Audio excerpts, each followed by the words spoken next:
Good morning everyone. मेरा नाम है सुधीर सिंह और आप देख रहे हैं टॉपर्स एजुकेशन। पिछले वीडियो में हम लोगों ने बात करी थी टेंस की और उसके बेसिक कॉन्सेप्ट्स की। इस वीडियो में हम लोग और उसके आगे के जो टेंसेज है उसके बारे में बात करेंगे। आप लोगों से रिक्वेस्ट है, जिन्होंने मेरी पिछली वीडियो नहीं देखी है उसको जाकर देखें, लिंक डिस्क्रिप्शन में है। सो शुरू करते हैं।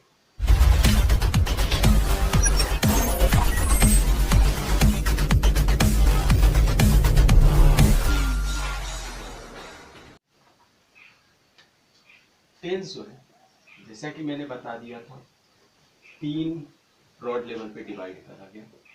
पहला प्रेजेंट टेंस, दूसरा पास्ट टेंस और तीसरा फ्यूचर टेंस। ठीक है, यहाँ पे हम जैसे कोई एक टाइम लाइन ले लेते हैं कि ये हमारा प्रेजेंट है, जो चल रहा है, जो अभी का समय है। ठीक है, इससे अगर हम बिफोर जाएंगे वो हमारा पास्ट, यानी जो चीज बीत गई वो पास्ट में कंसीडर की जाएगी। और अगर हम कोई एजम्पशन कुछ एज्यूम करते हैं या फिर हम सोचते हैं कि ये कार्य होगा, then it will comes under future. ठीक है, हम सबसे पहले इस प्रेजेंट की बात करते हैं, यानी जो समय हमारा चल रहा है उसमें बात करते हैं। और हर टेंस को मैंने बताया था कि पहला इंडेफिनिट, दूसरा कंटिन्यूअस, तीसरा फ्यूचर, चौथा परफेक्ट और चौथा परफेक्ट कॉन्टिन्यूअस में डिवाइड किया गया है टेंस को। यानी टोटल हमारे पास टेंसेस के जो नंबर आते हैं वो 12 आएंगे। तो सबसे पहले हम शुरू करते हैं प्रेजेंट इंडेफिनिट टेंस को।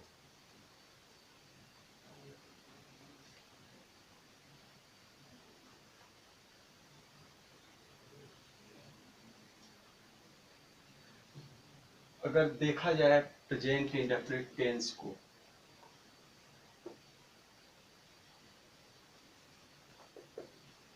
तो इसके नाम से ही समझ में आता है कि ये टेंस कुछ ऐसे सेंटेंसेस के बारे में बात करेगा जिसका जो समय हो इंडेफिनिट हो, यानी अनिश्चित हो। जैसे राम घर जाता है, तो इसका समय अनिश्चित है।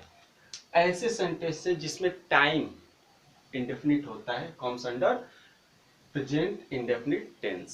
प्रेजेंट मीन्स जो समय हमारा चल रहा है हम उसकी बात करेंगे। और अगर सिंपली बात करें कि इसको हम अगर हिंदी में लिखा हुआ है तो कैसे आइडेंटिफाई करेंगे, तो ता है, ती है, ते हैं आदि शब्द आते हैं। ठीक है, हिंदी में हमारे पास ता है, ती है, ते है आदि शब्द आते हैं। लेकिन हमको मेन जो फोकस करना है, इससे हमको ट्रांसफॉर्मेशंस वगैरह भी देखने होते हैं। जैसे एक टेंस से दूसरे टेंस में ट्रांसफॉर्म करने के लिए दे दे, एक सेंटेंस से दूसरे सेंटेंस में ट्रांसफॉर्म करने के लिए दे दे, तो वहां पे हम एक स्पेशल कॉलम बनाएंगे। क्योंकि मैंने पहले वीडियो लेक्चर में बात करी थी कि हम टेंस को थोड़ा अलग से देखेंगे, कुछ ऐसी चीजें देखेंगे। जैसे हम तो लगातार पढ़ रहे हैं, एक ही चीज पढ़ रहे हैं, तो कुछ नया, मतलब कुछ ऐसा ट्राई करते हैं जो थोड़ा सा नया हो। तो यहाँ पे हम एक सेक्शन बनाएंगे, पॉइंट्स ऑफ आइडेंटिफिकेशन। अगर कहीं पे इंग्लिश में कोई एक सेंटेंस लिख दिया गया और पूछा जाए कि वो किस टेंस का है, क्योंकि आपको जानना बहुत जरूरी होता है कि वो किस टेंस का है, तभी जाके आप उससे रिलेटेड प्रॉब्लम्स को सॉल्व कर पाओगे। तो उसके लिए यहाँ पे हम लोग स्पेशल एक कहें तो सेगमेंट बनाएंगे, पॉइंट्स ऑफ आइडेंटिफिकेशन की, पहचान के कारण। मतलब अगर हमको एक इंग्लिश में सेंटेंस लिख के दे दिया जाए और हमसे पूछा जाए कि भाई ये कौन से टेंस का है, तो हम इसकी मदद से उसको आसानी से बता सकते हैं कि वो किस टेंस का है। ठीक है, और इस पहले लेक्चर में मैंने बता दिया था कि कोई भी अगर सेंटेंस लिखा हुआ है और हमसे पूछा जाए किस टेंस का है, तो हमारे पास सिर्फ 2 चीजें होती हैं। हम सब्जेक्ट को देख के आइडेंटिफाई नहीं कर सकते, ऑब्जेक्ट को देख के आइडेंटिफाई नहीं कर सकते, लेकिन उसकी हेल्पिंग वर्ब और मेन वर्ब को देख के हम आसानी से आइडेंटिफाई कर सकते हैं। तो दोनों चीजें यहाँ पे मेंशन होंगी, पहला हमारा हेल्पिंग वर्ब और दूसरा मेन वर्ब। और आगे इससे हमारे जो ट्रांसलेशन होंगे उसमें भी हमारी हेल्प करेगा। हम सब इसमें एकदम डिटेल में देखने वाले हैं इसको। तो हेल्पिंग वर्ब की बात करते हैं। हेल्पिंग वर्ब जो होती है डू और डज होती है, और मेन वर्ब जो होती है या तो वर्ब की फर्स्ट फॉर्म होगी या वर्ब में एस और ईएस लगा होगा, जिसे हम वर्ब की फिफ्थ फॉर्म भी बोलते हैं। ठीक है, तो हेल्पिंग वर्ब यहाँ पे डू या डज हुई। मेन वर्ब जो वर्ब की फर्स्ट फॉर्म या यस और यस फॉर्म में होगी, या फिर हम कह दे सीधे सीधे फिफ्थ फॉर्म में। अब एक्चुअली यहाँ पे दो हेल्पिंग वर्ब और दो मेन वर्ब आ रही हैं, दो हेल्पिंग वर्ब और दो मेन वर्ब्स आ रही हैं। तो हम यहीं पे क्लियर कर लेते हैं कि भाई कब डू लगेगा, कब डज लगेगा, कब फर्स्ट फॉर्म आएगी, कब फोर्थ फॉर्म आएगी। तो सिंपली पहले देखते हैं डू का क्राइटेरिया क्या है। तो अगर कहीं यहाँ पे एक स्पेशल कोटेशन पहले नोट कर लेते हैं जो काफी हेल्प करेगा। बात करें अगर हम इंडेफिनिट टेंस की, दोनों पास्ट और प्रेजेंट दोनों के केस में चीज बोल रहा हूं, हमेशा एक बात ध्यान रखना है कि हमको अफर्मेटिव सेंटेंस में हेल्पिंग वर्ब का यूज नहीं करना है। मतलब there is no use of helping verb और auxiliary verb in affirmative sentences. ठीक है, मतलब अफर्मेटिव सेंटेंस में हमको हेल्पिंग वर्ब या ऑक्सिलरी वर्ब का हेल्प यूज नहीं करना। इस बात को हमें ध्यान में रखना है कि अफर्मेटिव से ऊपर जाएंगे जैसे निगेटिव, इंट्रोगेटिव, इंट्रोगेटिव, निगेटिव, तब हमको वहां पे जाके ऑक्सिलरी वर्ब या हेल्पिंग वर्ब का यूज करना है। तो सबसे पहले अब देखते हैं डू। डू का यूज कहाँ होगा? अफर्मेटिव का तो केस हट ही गया। ये यूज होगा निगेटिव सेंटेंस के लिए, इंट्रोगेटिव सेंटेंस के लिए एंड इंट्रोगेटिव निगेटिव सेंटेंस के लिए। ठीक, और किस केस में? हमारे पास दो तरह के सब्जेक्ट होंगे, एक सिंगुलर और एक प्लूरल। तो हमेशा ये प्लूरल सब्जेक्ट में यूज किया जाएगा जब हमारा सब्जेक्ट प्लूरल आएगा। अब सब सिंगुलर प्लूरल को थोड़ा सा क्लियर कर लेते हैं, सिंगुलर क्या है और प्लूरल क्या है। अगर कहीं पे हमारा सब्जेक्ट जो है, सब्जेक्ट में अगर हम सिंगुलर नंबर की बात करें तो जब वन आए, ठीक है, जब वहां पे नंबर जो हो वन हो, जैसे हम मैं बात करूं कि यहाँ पे वह या किसी नाम लो, राम, श्याम, मोहन, इस तरीके का है, अगर कहीं नंबर वन आ रहा है तो वो हमेशा होगा सिंगुलर। मैं का केस थोड़ा सा स्पेशल है, उसको हम डिस्कस करेंगे बाद में। प्लूरल में मोर देन टू और मोर देन टू आ जाए, जैसे तो वहां पे तुम आ जाए, यू, या फिर हम, वी, या फिर राम एंड श्याम। मतलब जब दो लोगों की बात करी जाए या नंबर इंक्रीज करे, टेंड करे, मोर देन टू और टू हो, तब हम वहां पे प्लूरल सब्जेक्ट बोलते हैं। तो यहाँ पे अगर प्लूरल सब्जेक्ट आएगा तो वहां पे हमेशा हमको क्या यूज करना है? डू का यूज करना है। और डज का यूज सेम इसके अपोजिट होगा। मतलब जहां निगेटिव, इंट्रोगेटिव और इंट्रोगेटिव निगेटिव के केस में होना है, बस कंडीशन जो होगी सब्जेक्ट की वो बदल जाएगी। अब यहाँ पे सिंगुलर नंबर सब्जेक्ट की हम बात करेंगे, जहां पे सब्जेक्ट का नंबर वन हो, सिंगुलर नंबर सब्जेक्ट हो, वहां पे हम क्या करेंगे? डज का यूज करेंगे। अब यहाँ पे थोड़ा सा मैं स्पेसिफाई कर देता हूँ, वी आ गया, यू आ गया, आई आ गया, इस तरह के जहां सब्जेक्ट आएंगे तो हमेशा डू का यूज करना है।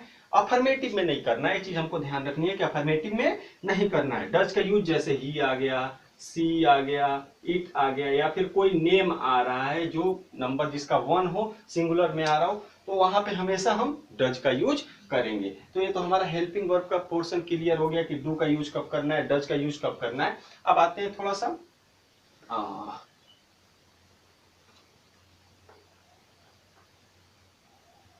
मेन वर्ब की तरफ।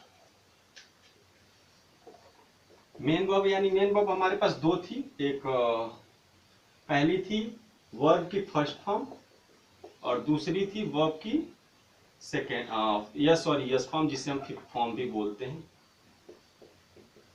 ठीक है, फर्स्ट फॉर्म में फर्स्ट फॉर्म का यूज हमको कब कब करना है? जैसे निगेटिव हो गया, इंट्रोगेटिव हो गया, इंट्रोगेटिव निगेटिव हो गया, मीन्स जहां जहां पे हमारा डू का यूज होना है। पहली चीज ऐसे समझ ले, या फिर सीधे सीधे हम समझ लेते हैं, इसको घुमाते नहीं है। निगेटिव के केस में होगा, इंट्रोगेटिव के केस में होगा, इंट्रोगेटिव निगेटिव के केस में होगा। ठीक है, ये चाहे सिंगुलर हो या प्लूरल हो, सिंगुलर और प्लूरल बोथ के लिए होना है। लेकिन एक और चीज यहाँ पे थोड़ा सा ध्यान देना है, अफर्मेटिव में भी होगा अगर सब्जेक्ट सिंगुलर आ रहा है तो, सॉरी प्लूरल आ रहा है तब। ठीक है, प्लूरल आ रहा है तब हमको अफर्मेटिव में, अगर अफर्मेटिव सेंटेंस है और सब्जेक्ट हमारा प्लूरल नंबर का है तब हमको वर्ब की फर्स्ट फॉर्म का यूज करना है। यहाँ पे एक थोड़ा सा मैं एक ट्रिक बताता हूँ, इसको कैसे समझें। मान लेते हैं कि हेल्पिंग वर्ब जो है वो पिताजी है, डू या डज पिताजी हैं। ठीक है, घर में बच्चे खुराफात करते रहते हैं, खेलते कूदते रहते हैं, लेकिन जैसे ही पिताजी आते हैं तुरंत कापी किताब खोल के बैठ जाते हैं।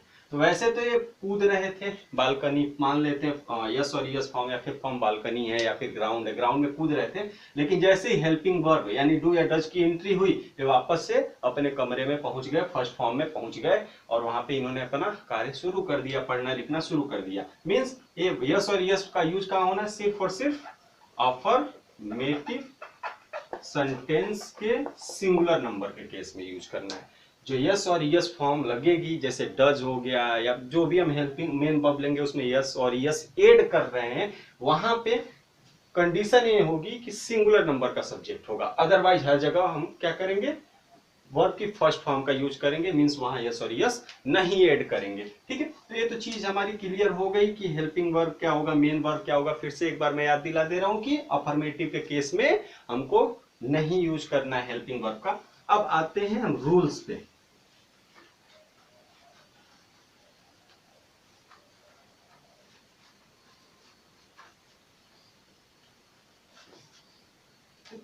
रूल्स देखते हैं सबसे पहले। अब रूल्स में हमारा जो पहला रूल बनेगा वो है, हम लोगों ने देखा हेल्पिंग वर्ब डू या डज होती है, सिंगुलर प्लूरल के लिए डू और सिंगुलर के लिए डज।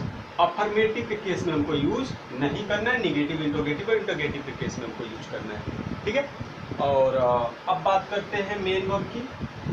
तो मेन वर्ब जो होगा वो हमारा वर्ब की फर्स्ट फॉर्म होनी है या वर्ब की फिफ्थ फॉर्म या एस और ईएस फॉर्म जिसे बोलते हैं। ठीक है, फर्स्ट फॉर्म सिंगुलर के लिए छोड़ के अफर्मेटिव में बाकी सब जगह होगी, बाकी सिंगुलर अगर आ रहा है अफर्मेटिव में तो हम वहाँ पे एस और ईएस यूज करेंगे। ठीक है, अब रूल्स में हमारा पहला जो सेगमेंट बनता है वो बनता है अफर्मेटिव के, for affirmative sentences. Basic rule मैंने पिछले लेक्चर में बताया था, जहां पे मैंने बता दिया था कि बेसिक स्ट्रक्चर क्या होता है, subject plus helping verb plus main verb plus subject plus other word होता है। अब हेल्पिंग वर्ब की जगह हेल्पिंग वर्ब, मेन वर्ब की जगह मेन वर्ब हम पुट करेंगे। ठीक है, अब अफर्मेटिव में हमारा पहला सेक्शन ये बन रहा है कि अगर सिंगुलर नंबर सब्जेक्ट है तब क्या होगा। तो सिंगुलर नंबर सब्जेक्ट सिंपली हम क्या करेंगे, सबसे पहले सब्जेक्ट की जगह सब्जेक्ट रहने देते हैं। हेल्पिंग वर्ब की जगह क्या आ जाएगा, कुछ नहीं, क्योंकि अफर्मेटिव में नहीं होगा। तो भाई समोसे की दुकान पे गए, समोसा नहीं मिला तो आगे बढ़ो ना, कुछ मिर्ची वगैरह खाते हैं। तो अब यहाँ पे मेन वर्ब ले लेते हैं। मेन वर्ब में हम वर्ब में एस और ईएस ऐड करेंगे। ठीक है, और उसके बाद फिर हमारा आ जाएगा ऑब्जेक्ट फिर अदर वर्ड। बहुत ही एक सिंपल सा एग्जांपल लेते हैं, मोहन आम खाता है। ठीक है, सीजन भी आ चुका है, तो इसको सबसे पहले कह रहे हैं सब्जेक्ट लेके आओ। सब्जेक्ट हमारा क्या है, मोहन। उसके बाद कह रहे हैं वर्ब में एस और ईएस लगाओ, तो मोहन यहाँ पे क्या होगा, इट, और एस लगाएंगे इट्स, ऑब्जेक्ट फिर मैंगो। अदर वर्ड हो या ना हो सेंटेंस में कोई इससे विशेष फर्क नहीं पड़ना है। ठीक है, तो आसानी से इसकी मदद से हम इसको सॉल्व कर लिया, और इसमें हमको याद भी नहीं करना है स्ट्रक्चर। पिछले वीडियो में आप जाके देख सकते हो, स्ट्रक्चर एकदम हमारा सिंपल सा है, उसमें कोई इतना ज़्यादा इशू नहीं है। 6 स्ट्रक्चर मैंने वहाँ पे बताए थे, वो 6 स्ट्रक्चर याद कर लो आप सेंटेंस का। बाकी ये रूल तो वहाँ से अपने आप बन जाएगा, आप वीडियो देखना समझ में आ जाएगा कैसे क्या होना है। ठीक है, दूसरा इसमें आता है, अगर प्लूरल नंबर सब्जेक्ट की बात करें तो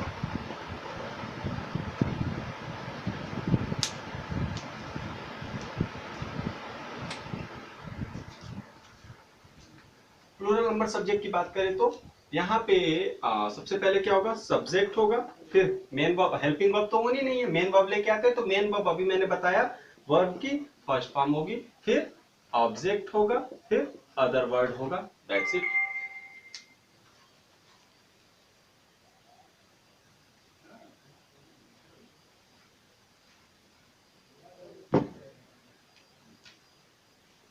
अब यहाँ पे कोई एग्जांपल ले लेते हैं, जैसे वे आम खाते हैं, ठीक है, वे आम खाते हैं। तो इसमें क्या होगा, सबसे पहले सब्जेक्ट दे, फिर कह रहा है वर्ब की फर्स्ट फॉर्म लेके आओ, तो इट हमारा होगा, यस और यस का यूज नहीं करना। फर्स्ट फॉर्म मतलब जो हमारा बेसिक फॉर्म है, जिसे हम प्रेजेंट फॉर्म बोलते हैं। उसके बाद हमारा इट और ऑब्जेक्ट फिर मैंगो। तो बहुत ही सिंपल है। और ये जो रूल मैं बता रहा हूँ, ये रूल हमको कुछ नहीं करना है। अफर्मेटिव का स्ट्रक्चर ही होता है subject plus helping verb plus main verb plus object plus other word. उसकी मदद से हम बस हेल्पिंग वर्ब की जगह हेल्पिंग वर्ब, मेन वर्ब की जगह मेन वर्ब पुट करेंगे। अब यहाँ पे एक्चुअल में हेल्पिंग वर्ब का कोई यूज ही नहीं है, तो मिस करेंगे नहीं, सीधे सीधे आगे बढ़ जाएंगे। ठीक है, ये तो बात हो गई अफर्मेटिव सेंटेंस की। अब बात करते हैं थोड़ा सा निगेटिव सेंटेंस की। ठीक,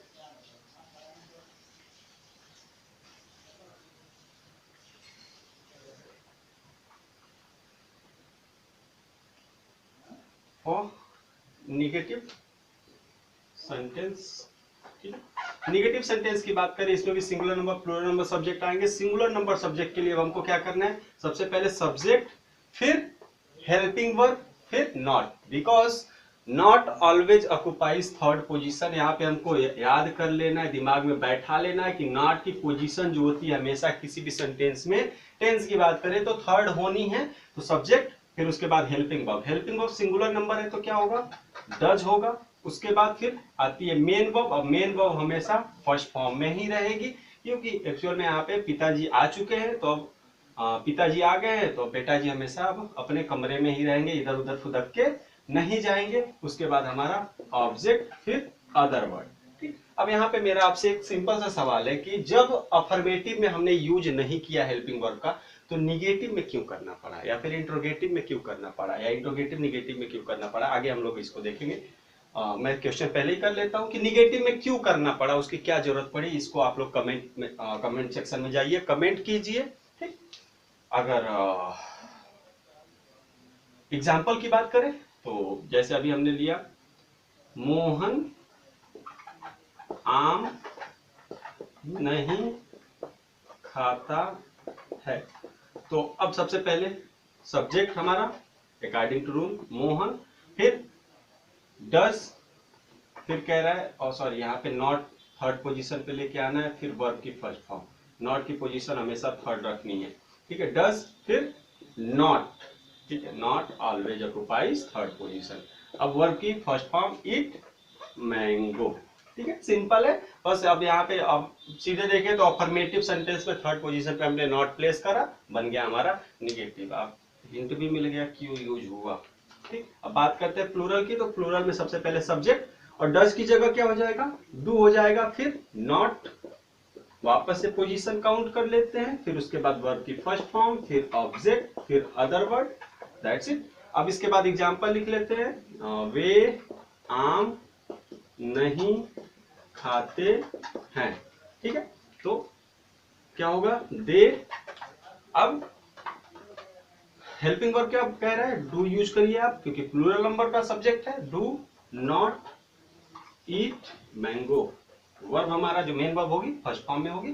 तो यहाँ पे हमारा निगेटिव का भी खत्म होता है। निगेटिव के भी रूल समझ में आ गए, एग्जाम्पल भी हमने देख लिया। बाकी जब एक्सरसाइजेज हम उठाएंगे, पर्टिकुलर हर लेवल का एक्सरसाइज हम वीडियो में उठाएंगे, वहां पे हम और भी इंटरेस्टिंग एग्जाम्पल्स होंगे, क्वेश्चंस होंगे, जिसको सॉल्व करेंगे।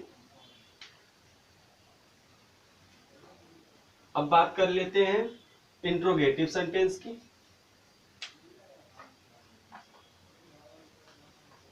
ठीक है, और इंट्रोगेटिव में हमने बताया था वहां पे कि दो फॉर्म होने हैं, एक तो यस और नो टाइप, और दूसरा helping verb type, sorry yes और नो टाइप या हेल्पिंग वर्ब टाइप, और दूसरा जो है क्वेश्चन वर्ड टाइप। ठीक है, तो यहाँ पे अब हम अगर बात करें पहले सिंगुलर नंबर है प्लूरल नंबर, आई थिंक आपको क्लियर हो गया। तो सीधे हम बात करते हैं, अब सीधे तौर पे पहला सेक्शन इसमें बना लेते हैं, क्वेश्चन वर्ड टाइप या हेल्पिंग वर्ब टाइप, या जिसे हम बोलते हैं यस और नो टाइप बोल लेते हैं।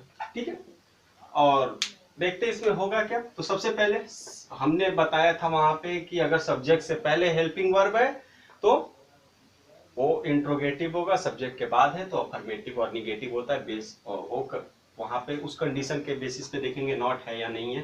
ठीक, तो सबसे पहले हेल्पिंग वर्ब को पहले लेके आते हैं, और नाम ही इसका हेल्पिंग वर्ब टाइप, मतलब शुरुआत हेल्पिंग वर्ब से कहनी है। फिर हेल्पिंग वर्ब है क्या एक्चुअल में यहाँ पे, तो डू होगी या फिर डज होगी, सिंगुलर के लिए डज और प्लूरल के लिए डू।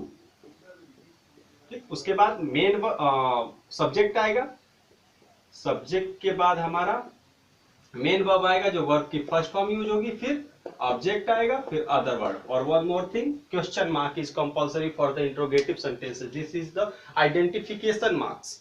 ठीक है, सेंटेंसेज में अगर देखा जाए तो आइडेंटिफिकेशन मार्क होते हैं, क्वेश्चन मार्क होते हैं, जिसकी मदद से हम आइडेंटिफाई कर लेते हैं।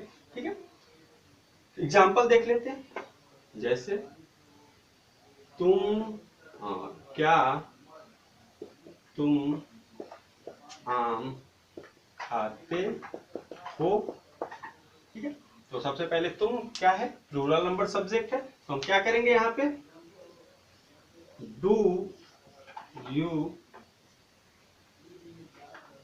ईट मैंगो, सिंपल है। रूल के अकॉर्डिंग देख लेते हैं, प्लूरल नंबर सब्जेक्ट तो डू, फिर सब्जेक्ट, फिर वर्ब की फर्स्ट फॉर्म, फिर ऑब्जेक्ट, अदर वर्ड, हो या ना हो क्वेश्चन मार्क लगा देते हैं। अदर वर्ड के रहने या न रहने से सेंटेंस पे कोई विशेष फर्क नहीं पड़ना है। और इसमें अब दूसरा सेगमेंट हमारा आ जाता है क्वेश्चन वर्ड टाइप और WH वर्ड्स टाइप। ठीक है, क्वेश्चन वर्ड टाइप कहने का मतलब है इसकी शुरुआत WH वर्ड जैसे व्हाट, व्हेन, बाय, विच, इस तरह के वर्ड्स होंगे, उससे शुरुआत होगी। और एक चीज और ध्यान रखना है कि अब इसी में जो हमने हेल्पिंग वर्ब टाइप लिखा, इसी के पहले WH वर्ड प्लेस कर देते हैं, क्योंकि आइडेंटिफिकेशन मार्क तो ये भी है कि भाई सब्जेक्ट से पहले हेल्पिंग वर्ब होना चाहिए। तो WH वर्ड्स, फिर उसके बाद हमारा हेल्पिंग वर्ब यानी डू और डज, फिर सब्जेक्ट, फिर उसके बाद मेन वर्ब यानी वर्ब की फर्स्ट फॉर्म, फिर ऑब्जेक्ट, फिर other word and lastly question mark. जैसे यहाँ पे क्या वह आम नहीं वह आम क्यों नहीं खाता है। ठीक है, तो सॉल्व करते हैं। सबसे पहले भाई देख लेते हैं WH वर्ड टाइप है, क्यों, तो वाई, फिर कह रहा है डू या डज, सिंगुलर के लिए ए होगा, प्लूरल के लिए डू होगा, ये डज होगा सिंगुलर के लिए, सिंगुलर वह है तो सिंगुलर नंबर तो डज।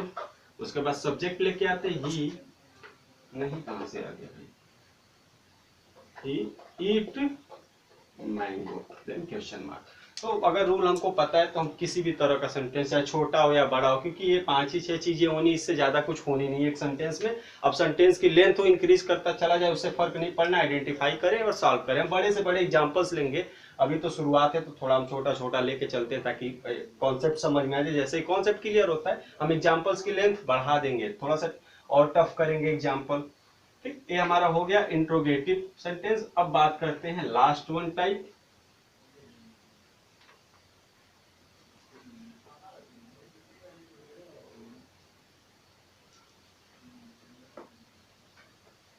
इंट्रोगेटिव निगेटिव सेंटेंस की। और इसमें पहला टाइप होगा हेल्पिंग वर्ब टाइप या यस और नो टाइप। अब जो हमने इंट्रोगेटिव सेंटेंस बनाया उसमें अगर थर्ड पोजीशन हम आइडेंटिफाई कर ले कि ये तीसरा पोजीशन है और वहां नॉट लगा दे तो बन जाता है इंट्रोगेटिव निगेटिव सेंटेंस। अफर्मेटिव में थर्ड पोजीशन पे अगर आप नॉट लगाते हो तो निगेटिव बनता है, इंट्रोगेटिव में थर्ड पोजीशन पे नॉट लगाते हो तो इंट्रोगेटिव निगेटिव बनता है। इस बात का आपको ध्यान रखना है। ठीक, तो यहाँ पे अब शुरुआत किससे करनी है, हेल्पिंग वर्ब से करनी है, तो कर लेते हैं। हेल्पिंग वर्ब क्या होगा, डू और डज, सिंगुलर के लिए डज और प्लूरल के लिए डू, इस बात का ध्यान रखना है। उसके बाद हमारा आएगा सब्जेक्ट, फिर सब्जेक्ट के बाद जो हमारा ये हो गया 1 2 और तीसरा पोजीशन, तो ऑटोमेटिक ये कहेगा कि नॉट, हम यहाँ आएंगे और किसी को नहीं यहाँ पे आने देंगे। उसके बाद नॉट के बाद आएगा वर्ब की फर्स्ट फॉर्म, फिर ऑब्जेक्ट, फिर other word and lastly question mark. ठीक है, एग्जाम्पल देख लेते हैं। क्या मैं आम नहीं खाता हूँ। ठीक है, तो शुरुआत किससे करनी है? हेल्पिंग वर्ब से, यानी डू या डज से। अब डिपेंड करता है कि सब्जेक्ट कैसा है, तो मैं plural number, does no do, उसके बाद कह रहा है सब्जेक्ट आई, उसके बाद not, not always occupies third position, उसके बाद वर्ब की फर्स्ट फॉर्म ईट, मैंगो। बहुत ही आसान। मतलब अगर आपको रूल पता है ना तो सेंटेंस आपके लिए कुछ नहीं है, वो हवा है, हलवा।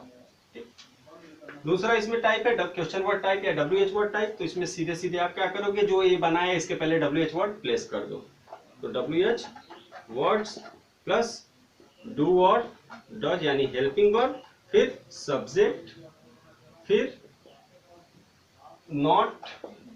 अच्छा, पोजीशन क्या होगी? 1 2 3 4। ओ फंस गया मामला। नहीं, मामला फंसा नहीं है। आप पिछले वीडियो में जाना और इसका जजमेंट मैंने सुना दिया था पिछले वीडियो में कि थर्ड नहीं, फोर्थ नहीं, थर्ड है और ये है 0 1 2 3। और क्यों है इसके लिए आप पिछला वीडियो देखें। उसके बाद वर्ब की फर्स्ट फॉर्म, फिर ऑब्जेक्ट, फिर other word and lastly question mark. Example कर लेते हैं। क्या नहीं हम आम क्यों नहीं खाते हैं? पसंद नहीं है। हम आम क्यों नहीं खाते हैं? तो सबसे पहले आइडेंटिफाई करते हैं WH वर्ड क्या है, वाई। उसके बाद देखते हैं हेल्पिंग वर्ब कह रहा है। तो अब हम है यानी प्लूरल नंबर सब्जेक्ट होगा, ये प्लूरल के लिए और ये सिंगुलर के लिए। तो डू, उसके बाद सब्जेक्ट कह रहा है वी, फिर नॉट ईट मैंगो। हो गया। ठीक है, तो ये आपने देखा रूल्स। बेसिक अगर स्ट्रक्चर पता है तो आप कर ले जाओगे, एग्जाम्पल अगर रूल्स पता है तो आप कर ले जाओगे। मतलब सब कुछ हमारा जो इसमें बेसिक स्ट्रक्चर है बहुत ही इंपॉर्टेंट, वहाँ इंपॉर्टेंस रखता है। आप उसकी मदद से ये सारी जो इतनी बड़ी झंझट क्रिएट हो रही है आप क्लियर कर सकते हो। ठीक है, तो ये हमारा यहाँ पे रूल्स और जो भी चीजें आई थिंक थी छोटी बहुत मैंने क्लियर कर दी है। एक और चीज यहाँ पे मैं बता दूं, जितने भी हैबिचुअल प्रेजेंट इंडेफिनिट टेंस में आते हैं वो ज्यादातर हैबिचुअल एक्शन में आएंगे। जैसे राम आम खाता है, तो आम खाना उसकी आदत है। ठीक है, या फिर हम कह दें कि इसमें यूनिवर्सल फैक्ट भी आते हैं, सूर्य पृथ्वी के चारों ओर चक्कर लगाती, पृथ्वी सूर्य के चारों ओर चक्कर लगाती है। ठीक है, या फिर सूर्य पूरब में उगता है। तो इस तरह के एक्शंस जो होते हैं जो हमेशा सार्वभौमिक सत्य यानी यूनिवर्सल फैक्ट, यूनिवर्सल ट्रुथ, जो हमेशा सत्य होते हैं, कभी वो बदलते नहीं है। ऐसा नहीं है कि हम कह दें कि सूर्य पूरब में उगा करता था, अब भाई पूरब में उगा करता था, अब इसका मतलब है कि पश्चिम में उगेगा? नहीं, वो हमेशा पूरब में ही उगेगा। पृथ्वी सूर्य के चक्कर लगाती है, ऐसा फिर ऐसा तो न होने वाला आगे चल के कि अब सूर्य पृथ्वी का चक्कर लगाएगा, बदले में चलो तुमने बहुत लगा लिया अब हम लगाते हैं। ऐसा कुछ नहीं होने वाला है, हमेशा वो सत्य रहेगा, जिसे हम यूनिवर्सल फैक्ट बोलेंगे। उसके अलावा आदत में आ जाती है, जैसे वह प्रतिदिन दौड़ने जाता है, वह प्रतिदिन सुबह टहलने जाता है। इस तरह के सेंटेंसेज, वह प्रतिदिन आम खाता है, मतलब जो भी ये सेंटेंसेज है जहां पे मतलब उसकी आदत में आ जाए, हमेशा प्रेजेंट इंडेफिनिट टेंस के अंदर कंसीडर किए जाएंगे। तो इसी के साथ हमारा प्रेजेंट इंडेफिनिट टेंस खत्म होता है। नेक्स्ट वीडियो में हम कंटिन्यूअस टेंसेज और परफेक्ट टेंसेज की बात करेंगे। So thank you, keep watching.